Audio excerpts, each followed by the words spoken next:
المقاييس هما المقاييس اللي اتفقنا عليهم في إطار لجنة التحكيم، أيضا بالتنسيق مع سفارة الاتحاد الأوروبي بتونس. قبل كل شيء قلنا لابد نركزوا على الاستقصاء، لانفستيغاسيون، لأنه سي ان ترافاي دو تيران موجود في الميدان. نحينا تو سكي جورناليست دوبينيون كرونيك وكل هذوما الكل. وثانيا قلنا المواضيع لابد يكونوا مواضيع مرتبطه بالتزامات لنا، يعني احترام مبادئ حقوق الانسان، احترام الاقليات المينوريتي هذوما الكل سواء كونفيسيونيل ولا سيكسويل والكل. ايضا بصفه عامه كل ما يهم حقوق الانسان هذيك الكل. شنو ربما انطباعاتي انا شخصيا، ما جاوناش برش يعني مقالات بيتم معنى الكلمة. خلينا جات تقريب 10 بين 10 و 15.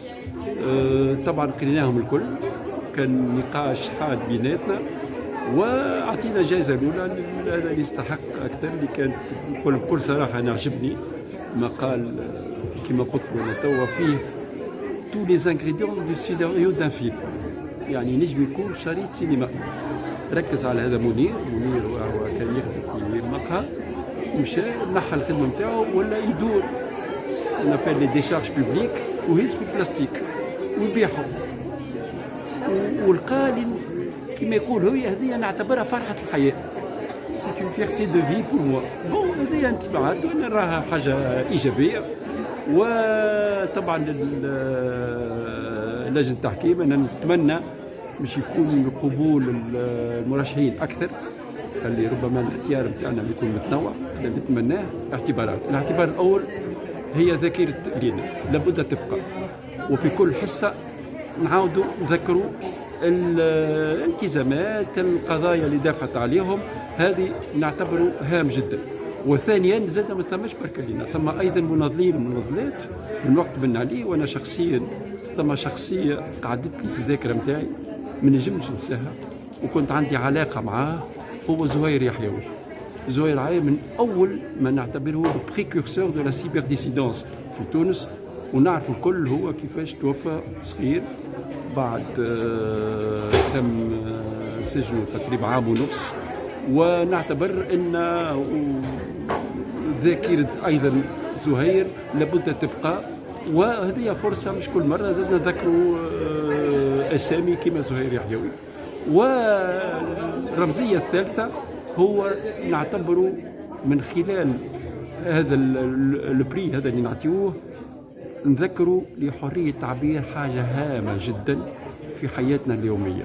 كان فقدنا حرية التعبير يعني ما ثم حياة ديمقراطية، ولذا هذه من بين ربما رمزية هذه الجائزة هي لابد نكونوا ديما يقظة قدام كل ما يمس حرية التعبير. تحدث جائزة باسم لينا بن مهني، بالطبيعة شيء أنا أفتخر به وأفرح به، ويؤكد لي إحساس يومي وإحساس نعيش فيه كل ساعة وكل يوم وكل بشكل مستمر. هو إحساس أنه لينا لم تنتهي ولينا لم ترحل، ولينا موجودة بيناتنا وموجودة في الأولاد والبنات. ونلاحظ هنا أنه البنات أكثر في الحصول على الجوائز. الأولاد والبنات اللي يمنوا بأفكارها ويتماشوا مع أفكارها ومع نضالاتها ويحترموها، واللي في الأصل يستجيبوا الحاجة. هي شعار كانت ديما عند لينا، هي تقول لك أنا ما يهمنيش حرية التعبير اللي أنا نفك فيها، حرية التعبير اللي أنا شخصيا، أما أنا نحب نكون صوت من لا صوت له وقلم من لا قلم له، و المخاطبة والمدافعة لمن لا يستطيع الدفاع والخطاب. Déjà, le choix du prix, je pense, c'est évident que tout le monde qui connaît l'histoire de la Révolution, notamment, et le rôle crucial joué par cette jeune blogueur à l'époque, qui a quand même su de mélanger la force de médias et l'information, aussi avec une histoire, un narratif qui est crédible et qui a pris feu, je pourrais dire, à travers le monde. Deuxièmement, c'est aussi que la révolution, avec tous les acquis qui sont venus avec, certainement a donné aussi un nouveau sens de liberté de presse, le rôle de la presse. Mais troisièmement, c'est vrai que chaque acquis doit être défendu. On a lancé ce prix autour du 10 ans de la Révolution, il y a un an. Je pense qu'il reste toujours valable. Il reste encore plus valable maintenant, pas seulement pour l'importance du débat qui se font à l'instar à l'intérieur de la Tunisie, mais aussi qu'on a vécu quand même autour de Covid que la désinformation est quelque chose qui touche au cœur de la crédibilité des médias à travers le monde, donc aussi ici en Tunisie.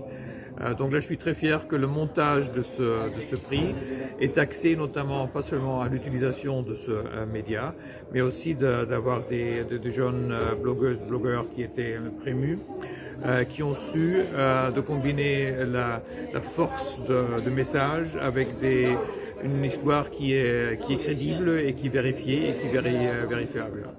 Et finalement, je dois dire que je suis ravi de trouver ces trois jeunes qu'on a pu promouvoir, de leur donner un espace, de leur donner à la journée des droits de l'homme ici en Tunisie toute la révérence et l'applause qu'il leur est doit.